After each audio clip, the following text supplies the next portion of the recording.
Former President Trump waging war against Senate Minority Leader Mitch McConnell. Trump is said to be looking for a challenger to unseat the powerful senator from his leadership position in the Senate, a move that could split the party ahead of next year's midterms. This is according to a new report in the Wall Street Journal.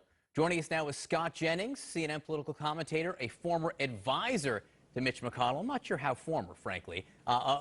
So, Scott, you know, Donald Trump wants Mitch McConnell out as minority leader. How nervous is McConnell this morning? Not very. I mean, honestly, this is a continuation of what Donald Trump's posture has been towards McConnell since McConnell decided that Joe Biden had been elected president of the United States. And what I thought was telling about the Wall Street Journal article that came out about this yesterday is that not a single person would take Donald Trump up on his offer. I mean, even Mo Brooks, you know, perhaps the Trumpiest candidate out there, wouldn't take him up. Josh Mandel in Ohio wouldn't take him up on it. And the sitting members of the Republican conference that they interviewed all said Mitch McConnell's doing a good job. And John Kennedy of Louisiana said it's like trying to teach a donkey how to fly. So this is one of those situations where you have to have a plan. The reason McConnell has been successful at getting elected leader and winning his elections in Kentucky is because he always has a plan. Donald Trump never has a plan and thinks he can speak these things into existence. But I would just say McConnell has never lost an election, ever. He's never been beaten in Kentucky, and he's never lost a leadership election. And Donald Trump, of course, has tried twice and has gotten fewer votes than his opponent twice. So in a head-to-head matchup here on a leadership election, I think Mitch McConnell has a track record that tells us he'll be elected leader again if he'd like to be. What does this tell you about Donald Trump's power with Republicans in the Senate? It's always been different in the Senate, I think, than in the House and in other races. These senators, I think, have their own individual identities. They have their own individual brand. It's a little different kind of chamber than the House and other offices.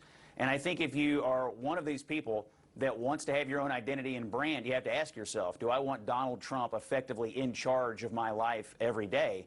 Because then it becomes about him. It becomes about his priorities. It becomes about his daily emotions. And it's less about you. One of the hallmarks of McConnell's leadership in the Senate has been he does more listening than talking. And that would be the opposite if Donald Trump were the de facto head of the Senate Republican Conference. You have to listen to him. You have to get on his line every day. And that effectively takes away your own identity and your own brand and your own you know, wants and needs of any given day for your state. So I think that is why McConnell has really had the longevity that he has. He doesn't make it about him. He does listening, and when he can, drives as much unity in the conference as he can. Under Trump, you would get, I think, more discord, more disunity, more division. And a legislative conference, it just doesn't work. Can I ask very quickly, McConnell had a chance to do more to diminish the power of Donald Trump even more. He could have voted to convict him in the Senate impeachment trial in February. He could have supported the bipartisan commission looking into January 6th. He could be speaking out. He doesn't like speaking out publicly about Donald Trump forward-looking. He says, in fact, he would support him if he's the Republican nominee in 2024. Does Mitch McConnell regret not trying to diminish further Trump's power? McConnell's belief about his position is that it's his job to drive as much unity in the Republican Party as possible and to drive forward Republican principles and Republican policy ideas as much as possible and to stop the Democrats' ideas. That's what he views his job is. And in the Republican conference, if you look at all the quotes that were given by all the senators, they say Mitch McConnell is doing a good job because he's doing what we want him to do. It would be a fool's errand, frankly, to run out every day and have a press conference and screaming about Donald Trump if you're Mitch McConnell. Other people can do it, and other people have done it. In his position, his job is to drive unity within the Republican conference, and they believe, by the way, unity leads to winning.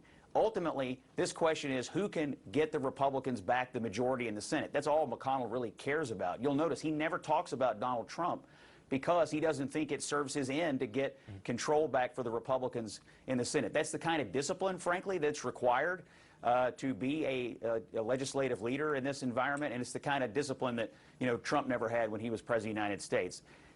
What Trump does works for Trump, but it just wouldn't work for McConnell, and it certainly wouldn't work for anybody who seeks to run the Senate Republican Conference when they don't want it to be about you, they want it to be about unity and the team. Scott Jennings, thank you very much.